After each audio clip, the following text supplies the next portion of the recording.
You found it. Your home for the best content on your favorite team, the Fighting Tigers of LSU. Do us a favor. Subscribe to the channel. Leave your comments below. Be sure to smash that like button. What felt inevitable to some is now very obvious to all. Ed Orgeron is done at LSU. It's over. If you had any question about that whatsoever, Saturday erased all doubt for everyone. Even the most ardent Ed Orgeron supporter today understands not only is a change going to be made, a change needs to be made. The only real question now is when. I want to go through a little bit of a timeline just to disclose what I know and kind of how I've come to certain opinions and understanding of circumstances that have unfolded. At this point, a week ago, after LSU lost to Auburn on that Monday, I'd had a couple of conversations, and it was made pretty clear to me that Scott Woodward had no interest in firing a coach midseason. And his track record showed that. When he was at the University of Washington, Tyrone Willingham had an 0-12 season. Let him coach out the string. When he was at Texas A&M, Kevin Sumlin had a very up-and-down final year there. He coached out the string, then was fired, and then Jimbo was brought in. That is Scott Woodward's MO. And it was pretty clear that they weren't going to make that change, and also sans a very obvious choice for an interim. They didn't have a great option, so they were going to stay the course.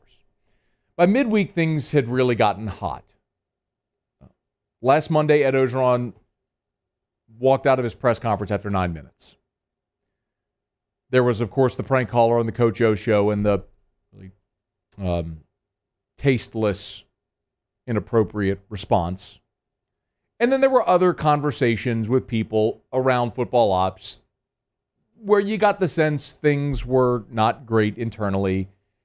And then you see things like Pete Thamel's column and people talk. And when more and more conversation starts happening nationally around this, you understand word is getting out that something's going to change. And then it was made clear to me that if a change is made, it would be Mickey Joseph, who would be the interim head coach. And so there was a very real possibility going into this game that if it ended like it did, that a change was going to be made. And clearly that didn't happen. At halftime of the game, when LSU was trailing 14-0 and it was looking the way it did, I was texting with several people who made it pretty clear to me that Scott was not going to make a change this week.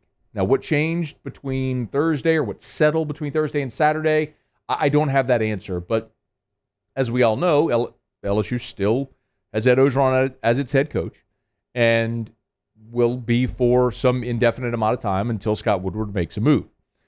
The question becomes, when do you make the move? And this is the difficult part. I'll reference something that I hope makes sense. Malcolm Gladwell has a podcast called Revisionist History. If you've never listened to it, it's fantastic. It's one of the top downloaded podcasts in the world, and he's a brilliant thinker and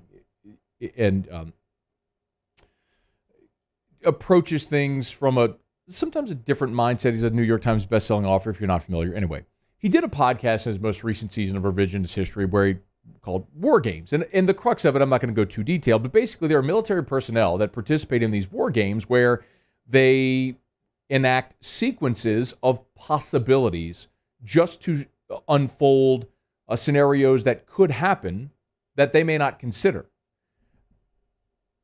And I think that's where Scott Woodward is. Like, you put all of these military people in a room taking different sides in a potential war, and one person or one side makes a decision and it sets off a series of events that you may not have otherwise considered. I think that's where Scott Woodward is right now.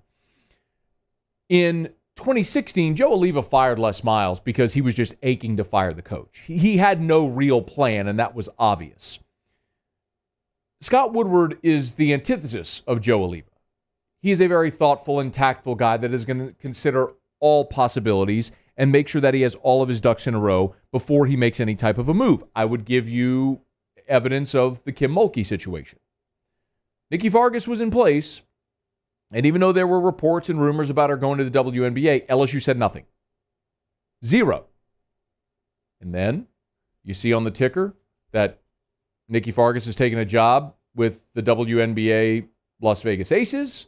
A day later, Kim Mulkey announces LSU's head coach. In all that time, when he said nothing, Scott Woodward moved on from Fargas, made contact with Mulkey or her representatives, worked out determined interest, worked out terms, got the money in place to pay her contract, whatever other desires, wants she had in her contract, got all that worked out. So boom, it was done. There was no dramatic, drawn-out search or anything of the sort. It was just done. That's how Scott Woodward chooses to work. So when you look at this, there's two scenarios. Number one, you rip off the Band-Aid and you fire him now. And there could always be the possibility of collateral damage from having a live wire coach like Ed Orgeron who may react negatively. That is just, if we're being candid, that's a possibility that must be considered. And there's a lot of unconfirmed stories floating around, many of which you've heard, about things that happened not only last week, but even after the game at LSU, before and after the game Saturday at Kentucky.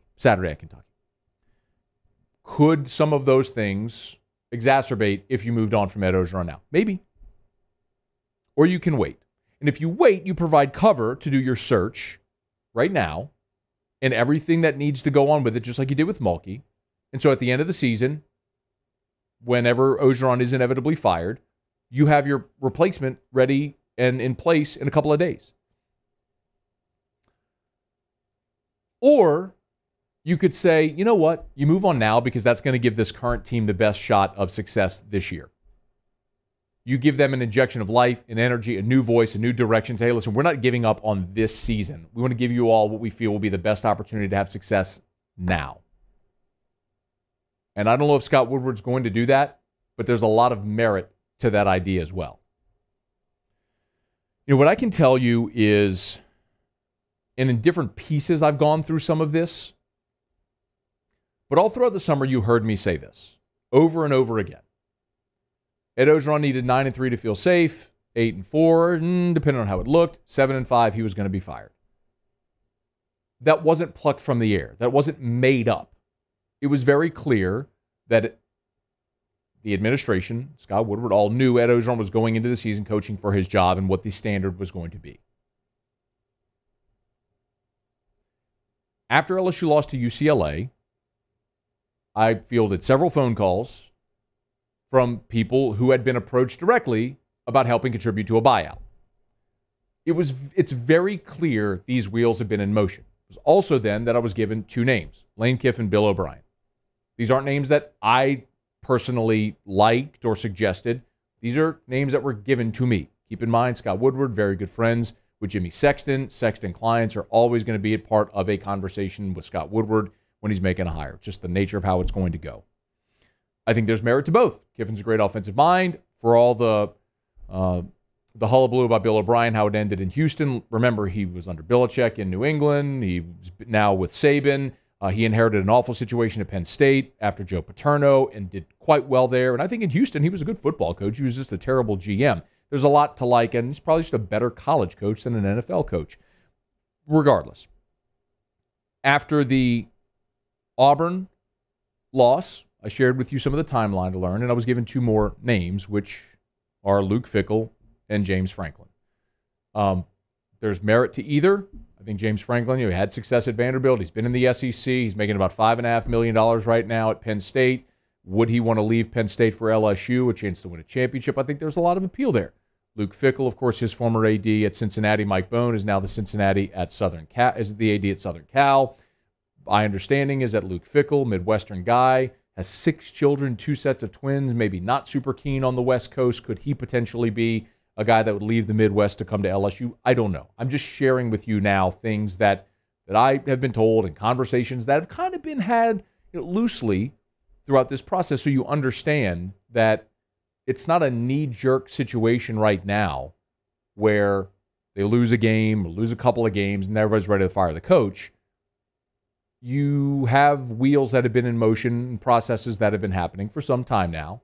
And that's absolutely the right thing that should be happening when you're considering the big picture of your football program and what it means for not only the athletic department, but the university as a whole.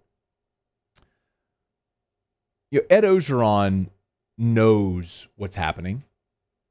And today in his press conference, he was asked about his job status. And it was an interaction that he had with Michael Cobble. And during that, and I'll let you hear it, but during that interaction, he says, I haven't had any, you'll hear, he says, I haven't had any conversations about my job status, but then comes back later in the bite to say, I know the situation. Like, here's what he said.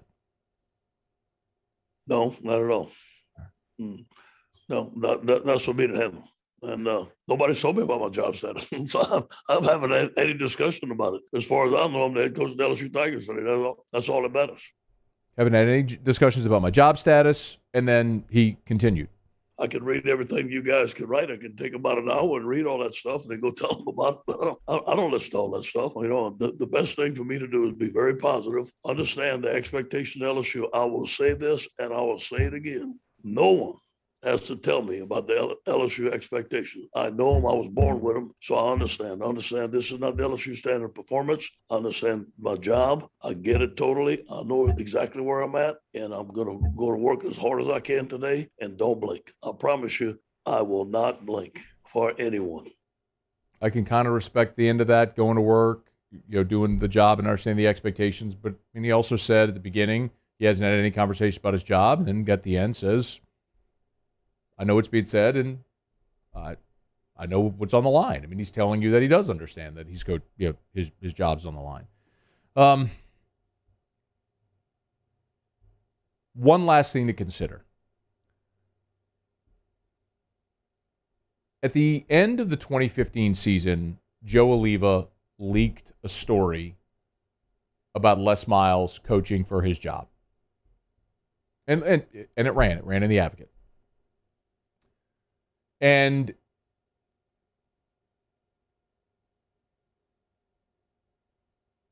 the problem with that approach, because Oliva was not thoughtful or tactful at all, is that it set off a chain reaction where every time for the next 3 weeks, Les Miles or any of his players were in front of a microphone, they were all asked about his job status. And Les Miles became a martyr. He was floating in the wind for 3 weeks, and he handled it. Les handled it professionally. Do you really want 7 more weeks of that? Do you really want 7 more weeks of what we're doing right now? Because it's not going to get better. They're going to lose to Florida this week, and then they're going to lose at Ole Miss, and then there's going to be an open date, and then they're going to lose to Alabama, and it's not going to get better. Do you really want this conversation every time Ed Orgeron is in front of a microphone for the next 7 weeks? Do you really want this conversation every time an LSU player is in front of a microphone for the next 7 weeks? I can certainly respect why you would want to wait. I could certainly respect wanting to provide cover for a search that might go on covertly. I can certainly respect maybe just respecting a coach and giving him an opportunity to finish the season. But if you're putting a ledger and a list of reasons to keep Ed Orgeron or reasons to make the move now, in my opinion, the reasons to make the move now reads like an encyclopedia. The reasons to keep him to the end of the season is like a preamble. We'll see what Scott Woodward elects to do. Hey, thanks so much for watching. Please leave your comments. I love to interact. And be sure to hit the red subscribe button below.